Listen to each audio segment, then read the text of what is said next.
I want to start the video by framing it properly for you. To get into the heart of whether or not you should buy a Chinese tourbillon, I'm going to use mine as a frame of reference. It's from the brand Ailang, but often gets listed under other names when you search for it online. There's a fair amount of obfuscation when it comes to Chinese watch brands online. From the outside looking in, it does feel like some brands fish for names that work by simply releasing watches and then seeing how they perform. Ailang do have a website, but it isn't exactly packed with information, and what is there has been poorly translated. The information that it does give is that the brand operates out of Shenzhen, China, just off the border with Hong Kong. And it won't come as a surprise that the watches are predominantly sold through AliExpress. The obfuscation doesn't end there. As far as I'm aware, this model doesn't really have a name either. So for the purposes of the video, I'm just going to call it the Ailang, or my tourbillon. Before we get into the video proper, I want to start with a word of caution for those of you who are interested in purchasing a model like this. There are Chinese brands that make watches which feature the tourbillon complication. However, there are also plenty of adverts for models which are advertised as tourbillon watches but just have the balance wheel on show and are trying to catch out unsuspecting or gullible customers who don't know exactly what they're looking for. Now, to try and address that issue a little, let's talk about what a tourbillon actually is. The complication was developed in the late 1790s and patented in 1801 by Abraham Louis Breguet. Yes, the same one as the brand and his famous numerals. Initially, the tourbillon was developed for use in pocket watches. As they would normally sit vertically in a gentleman's pocket, the movement of the escapement and balance wheel were being affected by Earth's gravity, deviating the accuracy of the watch. The tourbillon works to counteract this by rotating both components to counterbalance the impact of gravity. While developed by Breguet, the idea originally came from British watchmaker and inventor John Arnold. The tourbillon works by correcting errors in poise. This is where the weight of the balance wheel isn't being evenly distributed, and the rotation helps to counteract this. The carriage in which the escapement and balance wheel is mounted rotates once per minute, so you could think of a tourbillon as an extremely fancy second hand. Now, there are other variations on a tourbillon. The double axis version was developed by Anthony Randall in 1977. As the name implies, the tourbillon rotates around two axes, and its effect is to help balance out the impact on the accuracy of the movement from friction, gravity, and also the unwinding of the mainspring. If you look for tourbillon watches on AliExpress, you'll see plenty advertised as double, some even quadruple tourbillons. These feature independent tourbillons that aim to more evenly distribute the torque of the watch. I won't go on further because you're unlikely to find examples of flying or gyro tourbillons in any AliExpress model, but they do both exist. I personally would question if the double and quadruple tourbillons on AliExpress are functioning in their intended manner, or if they are there purely for show. Certainly, the concept of more is the name of the game when it comes to the design and advertising of a lot of these watches. Now, if that's for you, you're going to be well catered for. Finding toned down models is also possible, and we'll talk about some recommendations later on in the video. In modern watchmaking, a tourbillon is basically just showing off. There are debates as to whether the tourbillon does a great deal to improve the accuracy of a wristwatch, and even a mechanical watch featuring a tourbillon would be comparatively hopeless at keeping accurate time compared to even the most basic of quartz movements. What a tourbillon is, or at least what the Swiss watchmaking industry would have you believe it is the pinnacle of mechanical watchmaking. Until recently, they were exorbitantly expensive to own.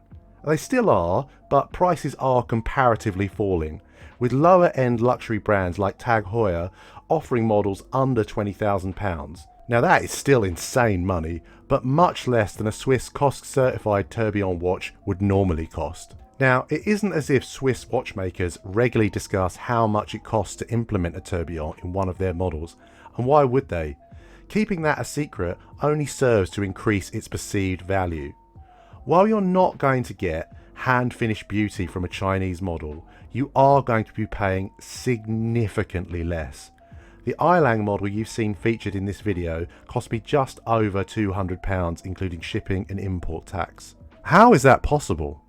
Well, many things are cheaper in China. Parts, labour, manufacturing costs, and you've also got to consider the economy of scale.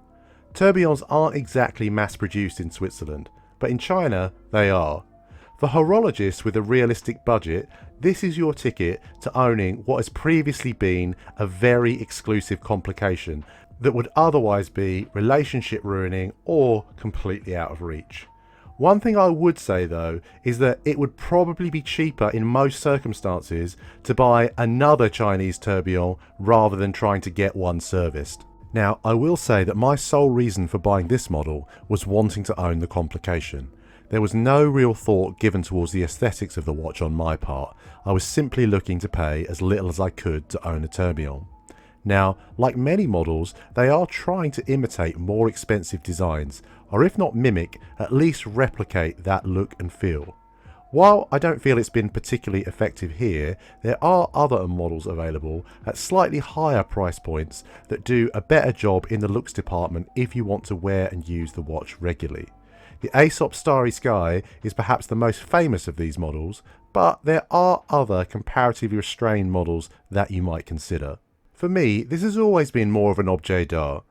I don't think I've worn it more than once or twice, but I do love winding it and watching the tourbillon do its thing.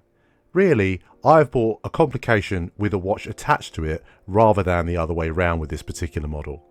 Having said that, if the looks do appeal to you, there is another drawback that I would highlight before you bite the bullet on a purchase, and that is the noise that it makes. I find holding a mechanical watch up to my ear and hearing it beat a really calming experience. That is not what you get here.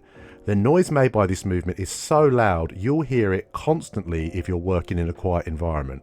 I'll play it for you now so you can understand the experience. It's certainly not subtle.